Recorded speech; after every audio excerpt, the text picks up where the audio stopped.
Okay, we are back in the Vivo Sun 4x4 grow tent where I have 3 plants growing in here. I've got 2 plants that are growing in soil. Those are on the right side of the tent. And 1 plant growing hydroponically. 2 different phenos growing in this grow tent. We've got pheno number 1, which is one of the plants is in the hydroponic system. The other one is in the back side here growing in soil. And then pheno number 2 in the front there. This is frosted lemonade crossed with fire shit, bred by Swank Genetics in collaboration with From the Stash. Don't have an official name for it, but I'm sure it'll pop up soon. I know people are wondering when this is going to be available, where they can get it. No release date on it yet, but go to fromthestash.com, sign up to the email list, sign up to be a member, and you'll be the first to be notified when these genetics are released to the public. But yeah, everything is looking so good. We are so close to harvest. I anticipate that we're going to be harvesting in less than a week here. The 2 plants on the right side of the tent are on day 60, and the plant here in the hydroponic system is on day 57. I may have misspoken in past videos saying that they're on the same day. I looked back at my notes and I was like, oh wait, they're not on the same day. I actually put the plant that's in the hydro system a few days later. So very, very close to harvest. Week 9 is when I'm anticipating the harvest to happen. Yeah, we're seeing some really good phenotypic expressions happening here. One thing that I wanted to point out right off the bat is I mentioned that pheno number 1 is in the hydroponic system and also in the back corner. If you look closely, you'll see that there's different morphology, a different expression happening between these 2 plants. And I find it super interesting because you often hear about, sure, a different environment can have different phenotypic expressions, different lighting, different nutrition, right? But here in this grow tent, it's the same lighting, same environment, same nutrition as using Athena nutrients this time around. The only difference is one plant is being grown in a hydroponic system, the other one is being grown in soil. I really love how this plant is expressing itself right here. Absolutely gorgeous. This particular branch right here looks fantastic. We got another branch right here, which is like a lot thicker.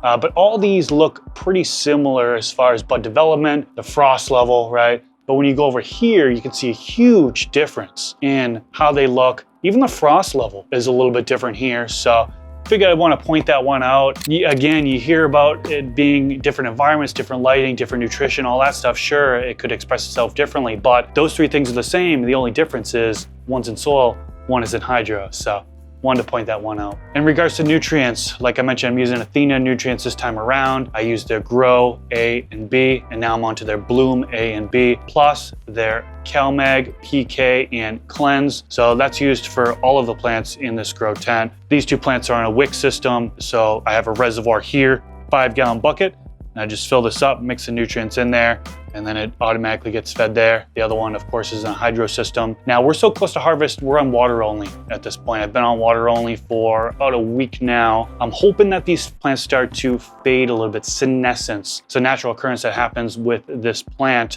towards the end of the life cycle is you'll see the leaves start to fade, they'll start to change color, yellow, orange, sometimes you'll see purple, black. It really becomes beautiful in here. Now, if you're pumping nutrients all the way up till the end, it could be green all the way till the end. If you reduce the amount of nutrients, whether it be a true flush, I roll my eyes a little bit when I talk about this because there's so many definitions for flushing. Some people say, well, flushing is when you're running a large amount of water through the medium. Other people say flushing is just when you're doing water only for the final couple weeks. So what I'm considering a flush this time around is just water only for the final couple weeks. These plants seem to not need any nutrients. And again, I'm looking for the plants to start fading a little bit. We'll wait and see, but yeah, it's probably like less than a week until I'm harvesting these girls, and everything is looking good so far. For the lighting, I did take a suggestion in the comments and did it, which was basically these wings here. I moved them up just a little bit so I get a better light coverage. Thank you to the person who called that out in the comment section. I appreciate that, a little oversight by me. But that did allow more light to kind of reach the outside part of the plant. This is the Vivo Sun Aerolite Wing 400 LED grow light, and really happy with how this is performing so far. You can see I did have it dimmed down. So at one point I had it dimmed down to 50%, 60%, 70%. So worked its way up a little bit in order to target a specific PAR, PPFD, in the middle of the canopy. So I'm aiming, it's about 900 PPFD right here in the middle of the canopy. 12-12 light cycle. I'll put what the DLI is down in the bottom corner of the screen right now. But yeah, so far so smooth for lighting. don't have any complaints whatsoever. Environment has been staying very consistent to what I said in past videos, so I'll run through it real quick. Between 80 and 82 degrees Fahrenheit has been lights on. Between 70 and 75 degrees Fahrenheit, lights off. VPD has been between 1.2 and 1.4 kPa, so pretty straightforward on that avenue. Let's talk about yield. I know there are a ton of people who are wondering, what is the yield going to be off of this? Well, I obviously haven't harvested the plant yet and dried it and weighed it yet, but I know these particular genetics aren't a heavier yielder. They are, I'd say, more smaller yielder. I don't want to say that, but they aren't like Big Bud, for example, or one of these strains that are known to have these monster colas all about. As you can see, they don't have Coke-sized canned colas here, so I can't say that this is going to yield 2 or 3 pounds, but I think I could potentially get a pound or more off of this. This is looking like it's going to shape up to be that, just from past experience growing plants for 15 years now. Just kind of looking at a plant, I can kind of tell, get somewhat of an idea. Now, of course, the density is going to impact it quite a bit. You could have big, large colas, but then be very airy and not a lot of weight on them. This all looks to be dense. So dense stuff is usually surprising with how much it actually weighs. So I'm guessing about maybe a pound or more weight, dry weight off of this.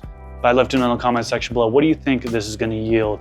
Let me know. And for those folks that are growing in 4x4 grow spaces and you're maxing out that space, what have you gotten for your best yield in the past? Let me know. But yeah, overall, I am really happy with how this setup has been running. VivoSun has done a great job in regards to the tent, the lighting, the fans, the humidifier. One thing I'm going to be adding in here soon is they are releasing a heater. And this is something that, although it's fall now, it was just summertime, we're going into winter. Even though I live in a desert, very hot climate, very dry climate. In the wintertime, it does dip down pretty low here, surprisingly. Sometimes it gets into the 40s, sometimes even touches 30 degrees Fahrenheit. So having a heater in here is definitely going to be beneficial. I run it every winter. I run some sort of heater. Their heater is 700 watts, and it allows you to connect with their system. I'll have a link to VivoSun. I'll have a link to their heater, their new heater. I'll link it down in the description section below.